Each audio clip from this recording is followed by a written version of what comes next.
สวัสดีค่ะคลิปนี้จะมาชวนทำเค้กเนยสดลูกเกดและแครนเบอรี่ค่ะเค้กเนยสดสูตรนี้เนื้อนุ่มแน่นตัดกับความเปรี้ยวของลูกเกดและแครนเบอรี่ก็อร่อยลงตัวมากเลยค่ะใครชอบทำเค้กต้องไม่พลาดเมนูนี้นะคะเราไปเริ่มทำกันเลยค่ะปริมาณและอัตราส่วนผสมดูตามที่ลูกศรชี้เลยค่ะก่อนจะไปรับชมวิธีทำอย่าลืมกดติดตามเพื่อเป็นกำลังใจให้กันด้วยนะคะเริ่มจากการนำลูกเกดและแครนเบอรี่แห้งไปแช่น้ำค่ะอย่างน้อย20นาทีเมื่อครบ20นาทีก็ให้นำลูกเกดและแครนเบอรี่ไปเทผ่านตะแกรงและทิ้งไว้ให้เสด็จน้ำค่ะ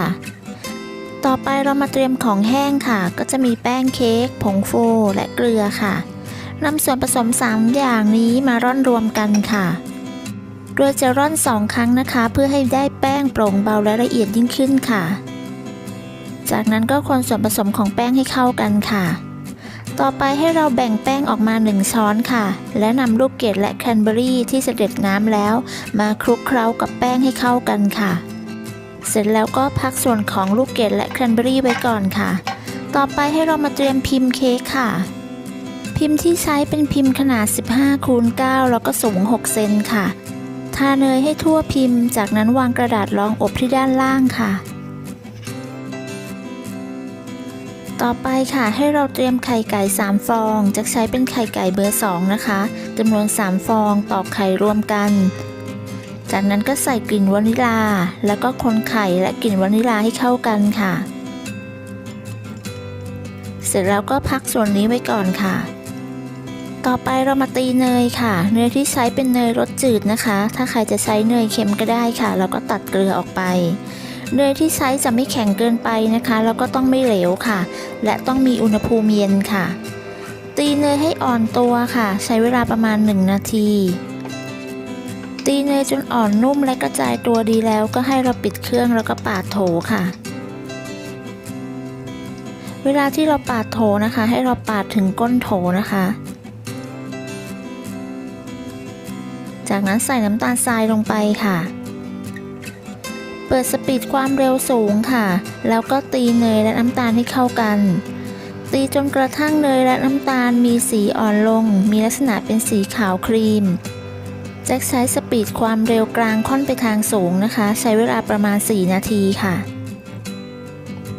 พอตีเนยและน้ำตาลจนมีสีอ่อนลงได้แบบนี้แล้วนะคะก็ให้เราหยุดเครื่องแล้วก็ปาดส่วนผสมค่ะ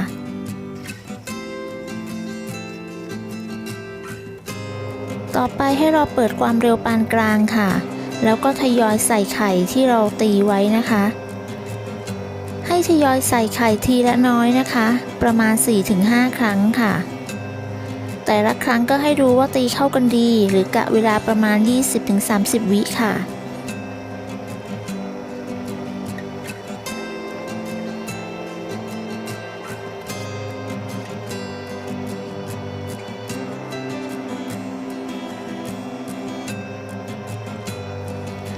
หลังจากใส่ไข่จนหมดแล้วนะคะก็ให้เราหยุดเครื่องค่ะแล้วก็ปาดส่วนผสมจากนั้นก็ให้เราตีต่อด้วยความเร็วปานกลางประมาณ1นาทีค่ะเพื่อให้ส่วนผสมเข้ากันอีกครั้งหนึ่ง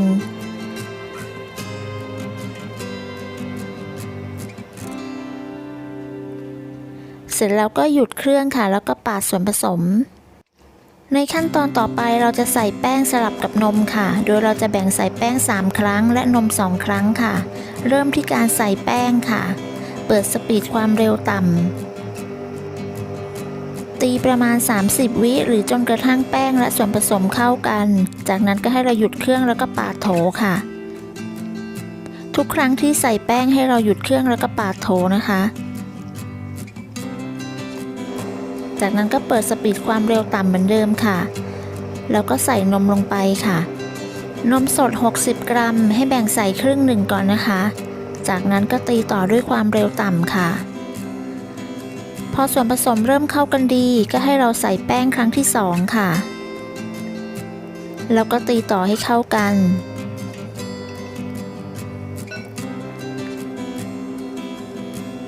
จากนั้นก็หยุดเครื่องค่ะแล้วก็ปาดส่วนผสม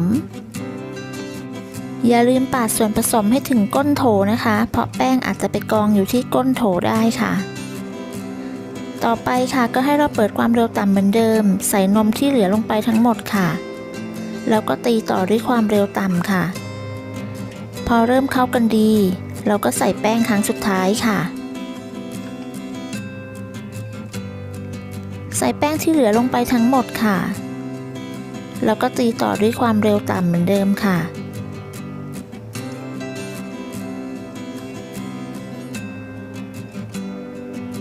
พอส่วนผสมเข้ากันดีก็ให้เราหยุดเครื่องค่ะแล้วก็ปาดส่วนผสมให้ถึงก้นโถจากนั้นเราจะตีต่อด้วยความเร็วต่ำประมาณ2 นาทีค่ะเพื่อตัดอากาศ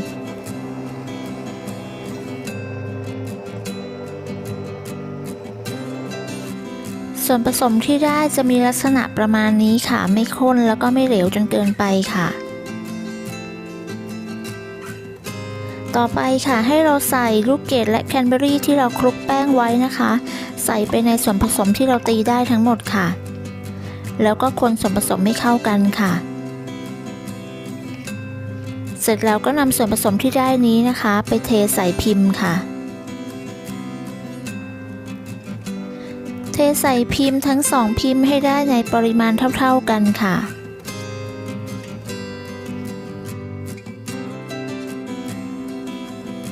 จากนั้นให้ใช้ไม้สะอาดคนลงไปในส่วนผสมเพื่อไล่อากาศค่ะเสร็จแล้วก็ใช้ไม้พายค่ะปาดหน้าให้เรียบค่ะก่อนนำเข้าอบด้วยอุณหภูมิ170องศานะคะใช้เวลา 40-45 นาทีค่ะใช้เป็นไฟบนล่างนะคะโดยวางไว้ชั้นล่างของเตาค่ะพอเค้กสุกออกมาแล้วนะคะเราก็จะพักไว้ให้เย็นค่ะ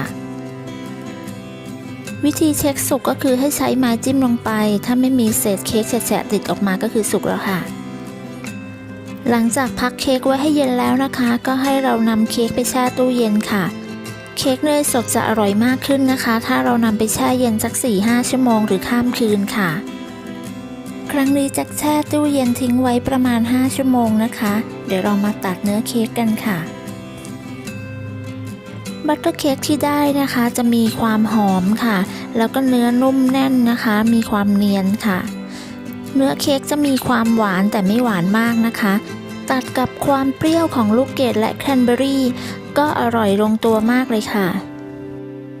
ใครชอบทำเค้กก็อย่าพลาดเมนูนี้นะคะเค้กเนยสดลูกเกดและแครนเบอรี่สูตรนี้ทำง่ายอร่อยรับรองว่าทานเพลินเลยค่ะขอบคุณสำหรับการติดตามรับชมคลิปนี้นะคะถ้าเพื่อนๆชอบก็อย่าลืมกดไลค์กดแชร์กดติดตามเพื่อเป็นกำลังใจให้กันด้วยนะคะแล้วก็อย่าลืมกดกระดิ่งแจ้งเตือนเพื่อที่จะไม่พลาดในคลิปครั้งต่อไปด้วยค่ะหากลองทำแล้วเป็นอย่างไรก็มาคอมเมนต์คุยกันนะคะคลิปนี้จะต้องลาไปก่อนแล้วนะคะพบกันใหม่ในคลิปหน้าค่ะสวัสดีค่ะ